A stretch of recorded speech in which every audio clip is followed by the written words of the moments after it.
Good afternoon, everybody. Welcome back to my channel, and I finally got around to seeing Chucky Season 2, Episode 7. It's been a rough few days between work and just doing everything else in my life, and there was a lot to unpack in this episode, so I guess I'll just get to it. So, I guess first and foremost, one thing that was really interesting about this episode was that they actually had some of the main characters doing confession, and it was really interesting because I don't think they've ever done this in the series before. Well, okay, except for Curse of Chucky, where during like the flashback confessional sequences, like the color was completely swapped out for black and white, except for one color being either red or blue. Like the red on Jake's school attire, or in Glenda's hair, or the blue in like Andy's and Nika's clothes, and in Nika's eyes, right? And all their confessions were really interesting, where Jake obviously blames himself for the deaths of Nadine and Gary and Devin's mom way back in season 1.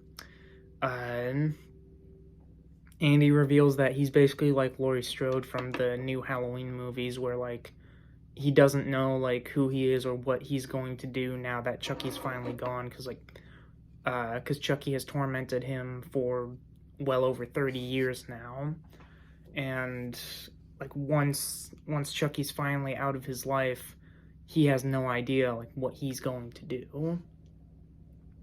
So that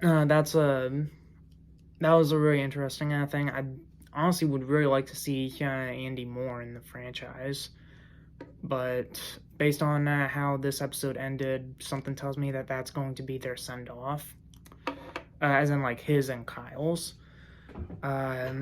Nika's confession was that like she just hates Chucky and Tiffany. Now, I don't really consider that to be a sinful confession, even though the priest, Devin Sawa's character, said it was. Whatever. Although then she does sort of confess that she is going to kill them once everything is over, so there's that. Even the priest, Devin Sawa, he alludes to the fact that he has always struggled with like his own sexuality. That's why he's so hard on like himself and everybody else. So that was an interesting thing, because this whole episode basically shows Father Bryce being compassionate to the kids, when like he showed none of it for the first 6 episodes. So this was all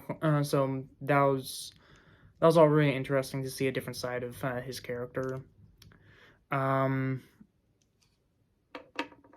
was also really interesting to see, like, not just the kids, but the survivors from the original movies come together and actually talk. Like, Andy and Nika finally meet because, like, as Andy said, like, the one time they did meet in Cult of Chucky, she was possessed by Chucky at the time.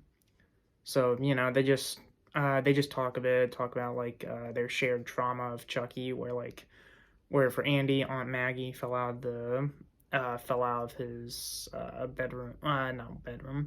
out of the apartment that his and his mom were staying at.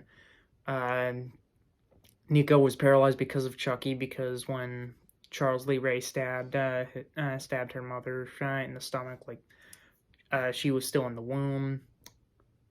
So,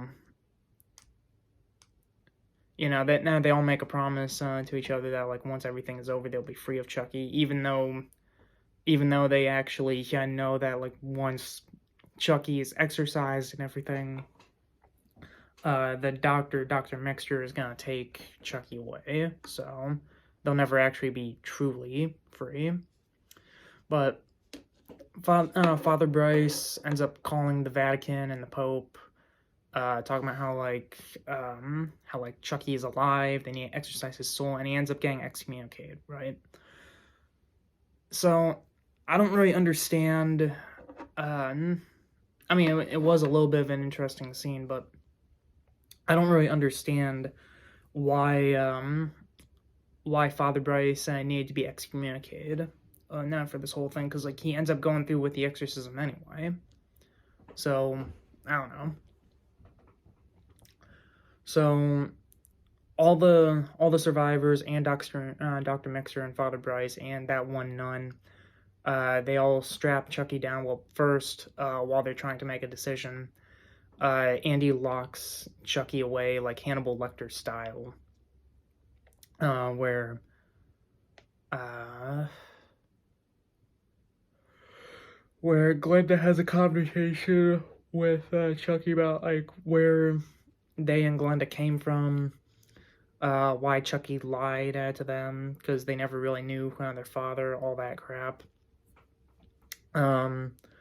Chucky alludes to the fact that like Glenda's just like him, which is a killer. And then like almost immediately after that, they strap Chucky down to the table, start exorcising him. That's where like all the references to The Exorcist come in. Pretty cool scenes, to be honest. Like there's an entire like 5 or 6 minute segment of like just all of just Chucky being exorcised, which is probably the main probably the coolest part of the episode, where Father Bryce is just throwing holy water at him, Chucky's just spewing vomit at people. He says the old line like your mother sucks cocks in hell. And then he says like to Devin specifically that like in his mom's case like it's a fact because she's been busy in hell. He tries to get everybody to turn on each other, but like they resist his temptations, as they say, and they're able to exorcise Chucky's soul, except the soul like goes into Father Bryce, and there's a really cool moment where Father Bryce and Chucky like are like physically trying to one up each other in gaining control of his body, and it ends with Chucky just exploding Father Bryce's body, which is an awesome and gnarly kill. Except you can actually see the cut of them swapping out the actor Devon Sawa with the fake body model of Father Bryce, where like 1 minute it shows Devon Sawa's face, and then the next minute it shows like the plastic mold or whatever for his head just before it explodes. And I guess if I was to liken it to any other scene, like it would be like from those movies from the 90s or 80s where like you can clearly see the fake bodies, like in Indiana Jones and the Last Crusade, when it shows that one Nazi officer like falling off the cliff with the tank, where like you can clearly see that like it's a fake body mold. Like it kind of reminded me of that, sort of, which sounds a little bit random, but definitely go back and watch like the Indiana Jones movies and you'll know what I'm talking about. So after that, after the good Chucky's soul is exorcised out of the body, Nika performs the Damballa chant, which I think is the first time in a really long time since we've actually heard the full chant, because the last time I remember hearing it was way back in the very first movie. The pronunciations were all over the place, but oh well, different character, you know. And Nika ends up transferring the Chucky inside of her out into the Chucky doll. So immediately, the Chucky doll comes back alive because now it's inhabited by the Chucky Prime, as the doctor calls it. Andy and Jake take the doll away, and Jake actually tries to drown it in the holy water, which is a really cool effect of of the water just hissing and burning because of like Chucky's unclean spirit. And then just as he's about to like drown Chucky, the nun from like the previous episodes, the one who was worshiping Chucky and like dyed her hair red, she comes in and holds Lexi at gunpoint. Which, speaking of, I forgot to mention, Lexi was honestly barely in this episode because she originally stays in her room and actually considers overdosing herself on pills until she sees like Nadine as a ghost or an angel or whatever to talk her out of it. Which, I mean, even for Chucky, I feel like it's a little bit corny to actually show angels and things like that. I mean,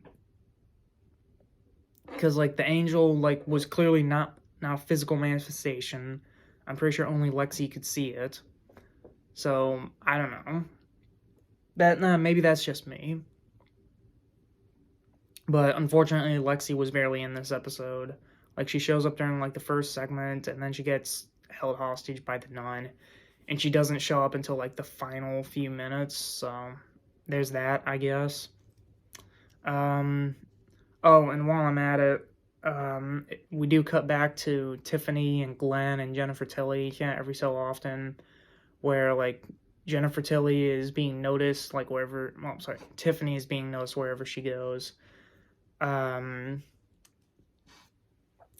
she realizes that she needs to transfer her soul back into like a Bride of Chucky doll, Belle doll. So she wants to transfer her soul back into the doll that Jennifer Tilly is inhabiting. And Jennifer Tilly just outright says, like, well, no, like, I'm not going to be Jennifer Tilly again if Jennifer Tilly is now wanted for murder. So Tiffany ends up having to get her car fixed. And the entire time, like, Tiffany is, like, boasting about, like, all the cool stuff you can do as a doll. And like she's right there, she is right there in the front seat, and Glenn is talking to Jennifer Tilly, saying like it's gonna be okay and all that. And maybe this is just a nitpick, but when I saw that scene, I was thinking like, can Tiffany not hear Glenn? Because Glenn is right next to Tiffany, and the Jennifer Tilly doll is directly behind her. How do they not hear the conversation that Glenn, how did they not hear Glenn telling Jennifer all this, right? So anyway, Jennifer ends up getting free. She escapes the car, and then she gets run over by a truck. Like Bride of Chucky style, her body just completely explodes, which, I don't know, what, I didn't see a point in bringing Jennifer Tilly back if they were just gonna kill her off in like 3 episodes. But the doll gets destroyed. Tiffany at that point just starts breaking down. And another thing about that is like if Tiffany can put Chucky back together after Andy pushed him into like a giant industrial fan at the end of Child's Play 3, if she can put him together, I'm pretty sure she can put that doll back together.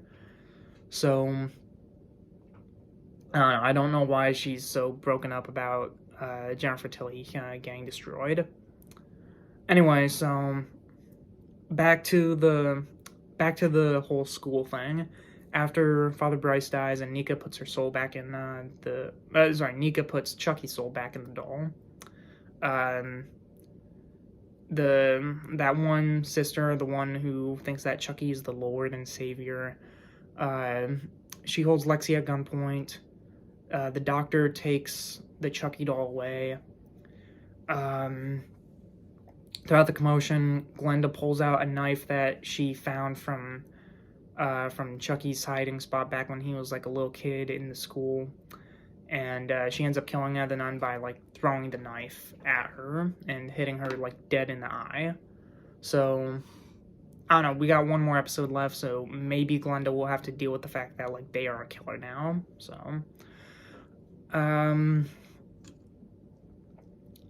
So after the nun dies, Andy picks up the gun, runs after Mixer and Chucky, and just shoots Chucky dead, and probably one of my favorite Chucky deaths. The first one is probably always gonna go to the short-haired Chucky in Cult of Chucky, but he shoots the Chucky doll's jaw right off, where the tongues hang out and everything. Mixer escapes. The Chucky doll tries to get up and run away, but Chucky just shoots him down and just completely obliterates the doll.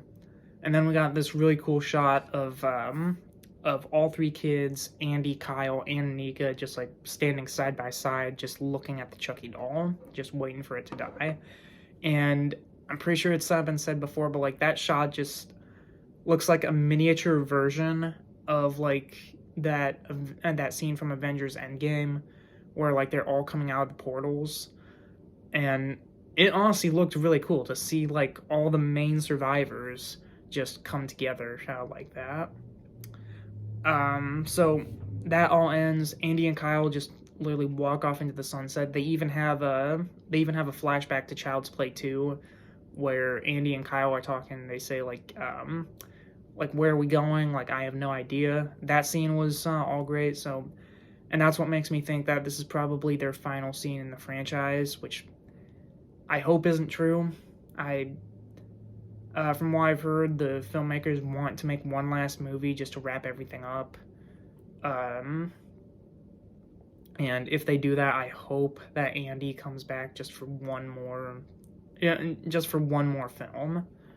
Like that would be great, especially after hearing that that Tyler from Child's Play 3 might be coming back if they make a season 3. So Andy and Nika walk off into the sunset. The kids all embrace and everything.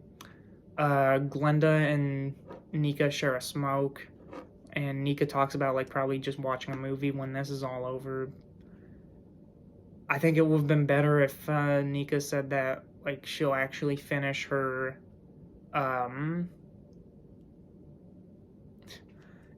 she'll finish her college degree, like just alluding to the very beginning of Curse of Chucky, where she said that like she didn't finish it because of completion anxiety.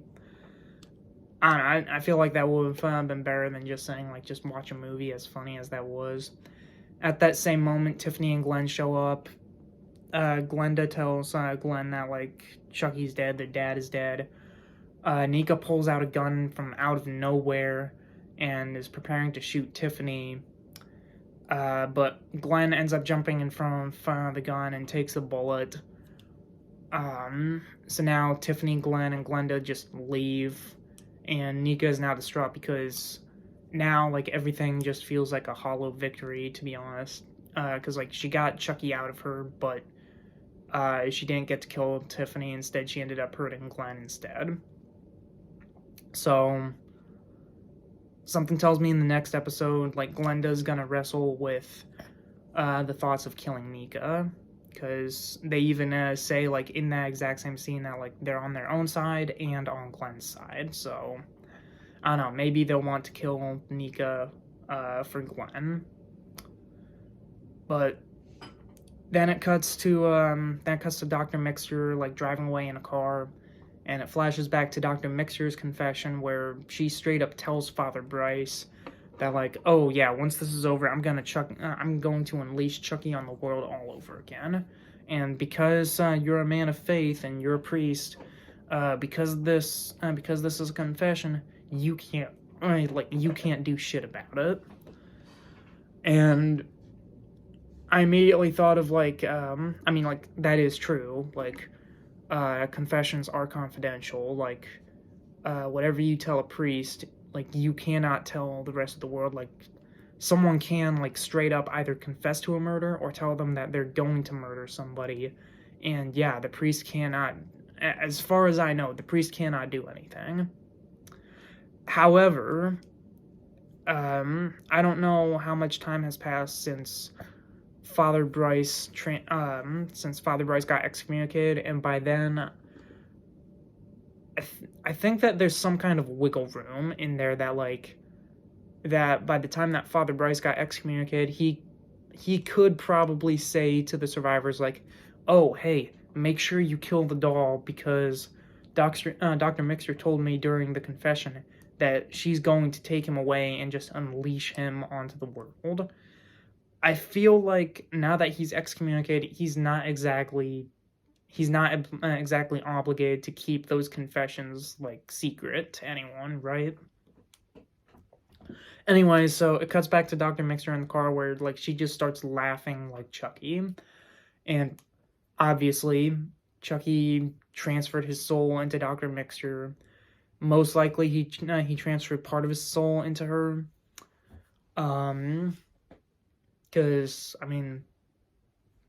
Because we didn't hear like Dr. Mixer's voice in the Chucky doll when Andy killed it, but